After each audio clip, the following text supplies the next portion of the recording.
Now that I've convinced you about how the towel is probably the most high yield suturing aid, I want us to just go through the major elements of the throw together just to make sure that we have everything down.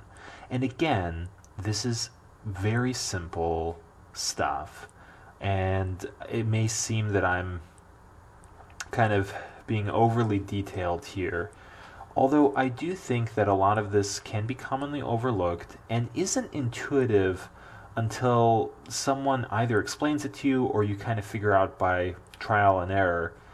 But again, I think, especially as you're starting to learn, there's no reason for you to have to figure things out that actually are pretty established and can be explained easily to you.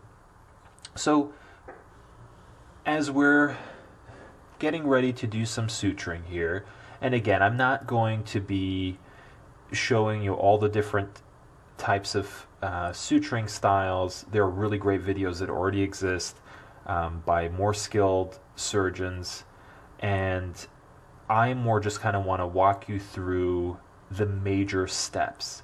And just like is the case with holding your tools, position is very, very important. Doesn't matter what direction the incision is, what you're suturing, you have to make sure that you're in an optimal position, or else you're going to have a lot more difficulty unnecessarily. And again, make sure that when you're doing this at home and you're practicing, and when you're doing it in the operating room, that you're standing up straight back, just so you don't hurt your back and people will get on your case if you're bending over. So, positioning. We have our Adson forceps here with the teeth ready to go in whatever orientation is more comfortable for you. I like to have the double tooth on the bottom here because that's just kind of how my brain works in picking up the needle. And then we have our needle driver in our dominant hand ready to go, loaded our needle in the middle, more or less perpendicular, slight angle, but it's up to us depending on what we're suturing. Now, what's very, very important is that everything, kind of the success of your throw, can really be dictated by your forceps. And you should feel very, very comfortable kind of moving. I know this is a towel, but if when it's actually human skin, it's pretty strong. Obviously don't go crazy, but you can manipulate it in whatever direction, more or less, within reason, that you want to get the right exposure. So the reason I mention this is because when you throw your needle, you want it to come into contact at a perpendicular angle. So you have to set up the skin to be in that angle that's ideal for you. Alternatively, if you're doing a different type of suturing style where you're coming inside the skin, you have to make sure that you expose it at the proper place so that your needle can go in the right orientation. So the first step is figuring out what type of suture you're throwing, and as a result, you'll be able to figure out what type of needle placement is optimal. I'm just doing a simple running suture, so I want to place my needle, let's say, right here. So I bring it over like this, just so I don't have to strain. And again, this is where we really have to be mindful of how much mobility we have with our needle driver.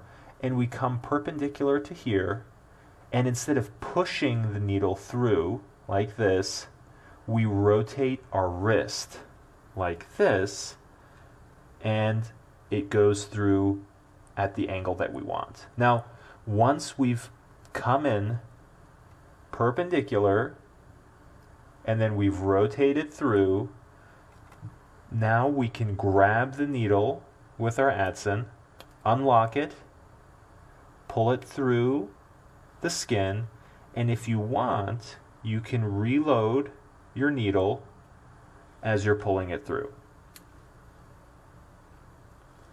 All right. problem with the towel is that it does sometimes get stuck as such. But here's a good learning opportunity. Under suboptimal conditions, you can load the needle backwards, like such. And because your fingers aren't in the loop, you can flip it over just as I did, and you can reorient it like such as well. So again, it's all about being adaptable, because you don't know what's going to happen in the operating room. And obviously you want to plan for the best, but you want to be prepared to do what you have to do. So again, those are the major steps, and we can go through the other skin flap here, where we're just kind of exposing, coming in more or less perpendicular, rotating our wrist, not pushing, grabbing the needle, unlocking, and then reloading as we pull it through. And should it get skewed when you reloaded, all you do, you don't panic, you just reorient yourself, and you go from there. And those are the major steps. Just remember, get good exposure, make sure that the skin flap is optimal to where you want to place your needle, and then simply place your needle in that place, rotate your wrist through, grab the needle with your Adson, unlock, pull through a little bit more, get the position of the needle where you want to reload, and then you can reload it before you've pulled it all the way through. And those are the major steps. Now this will kind of change your exposure depending on where, if you want to do subcuticular stitches, for example, this is where the needle is going very, right at the epidermal junction. I'll put a video in so you can kind of see that. But the point is, then your exposure will change compared to the simple running that I was doing here. And if you're doing subcuticular suturing, just as a quick plug-in for the towel, just to also demonstrate how great it is, you can work throughout this hem here and just take all of your bites through the hem for your subcuticular suturing. And you can kind of practice with your targeting there just to make sure that your placement of the needle is optimal. And that's pretty much it for this part of the video. Again, towel is very, very versatile. You have to be versatile. As I was showing you, I dropped the needle, things got snagged, but it's all about also recovering from those suboptimal moments. And those are things that you want to practice. Obviously trying to do it perfect your first time, but then when something goes wrong, if you drop the needle, quickly recovering it.